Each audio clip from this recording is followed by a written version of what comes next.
Yes, bana nipo na shabiki wa Kijiwe Nongwa hapa tunazungumza mawili matatu. Naitwa Mandonga mtukazi wa Black.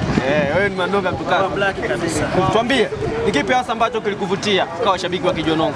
Kwanza Kijiwe Nongwa ni timu moja ambayo inafanya vizuri hapa Tunduru. Sasa hivi sio Tunduru ni mkoa. Kwanza niliona performance ambayo wachezaji walikuwa wanacheza ikawa mpenzi wa mpira. Hicho pekee performance ambayo wachezaji wameonyesha, wadhamini, viongozi walivyoonyesha tu kimenivutia kwanza kushabikia Kijiwe Nongwa. Mpaka sasa mimi ni mshabiki wa Kijiwe Nongwa, sina timu nyingine. Unaiona wapi sasa Kijiwe Nongwa? Kaka, ukweli ni kwamba tuko mbali. Mpaka sasa naiona mbali sana. Kwa mbele huko ligi ya mabingwa Afrika tutacheza.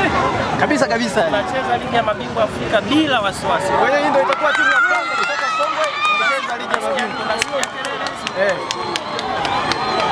Timu ya kwanza Songwe itakayoshiriki ligi ya mabingwa Afrika na kuleta kombe la Afrika hapa Tanzania. Una neno lipi sasa la kuambia wapenzi wa soka ambao wapo karibu na Kijiwe Nongwa lakini hawaisupport timu? Sina neno mengi, ila wazidi kuisupport, wazidi kuunga mkono pale ambapo viongozi wameelemewa, wazidi kuwapa mashauri mazuri ili Kijiwe Nongwa ikalete kombe la Afrika hapa. Shukrani sana. Asante sana. Shukrani sana. Yes, pia nipo na shabiki mwingine hapa Kijiwe Nongwa. Diana Moses. Aisee, Kijiwe Nongwa yuko vizuri. Unajua mimi nilikuwa sio mshabiki wa mpira. Lakini nilipoiona Kijiwe Nongwa siku moja nikaitembelea, nikaona na viongozi wake, nikaona kuko vizuri na Kijiwe Nongwa yuko vizuri. Sasa nimetokea kuipenda hii timu. Kwa kweli naipenda na iko vizuri, nazidi kumwomba Mungu zidi kufanya vizuri ipande zaidi na zaidi. Pia nawaombea viongozi, Mungu azidi kuwapa nguvu. Hii timu ifike mbali kwa sababu sio timu ya kitoto, sio timu ya masiala.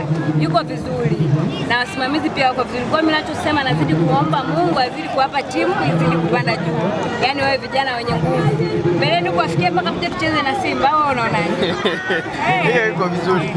Ni nadra sana kuona watoto wa kike ama wanawake kushabikia mpira. Una neno lipi la kuambia sasa wengine ambao wako huko hawajui mpira? Nasema hivi, Kijiwe Nongwa yuko vizuri sasa. Kama hujui mpira njoo uangalie Kijiwe Nongwa. Yaani hata kama una stress ukija Kijiwe Nongwa zinakata. Kwa sababu viongozi wana vibe, timu ina vibe. Hivyo tu. Shukrani sana.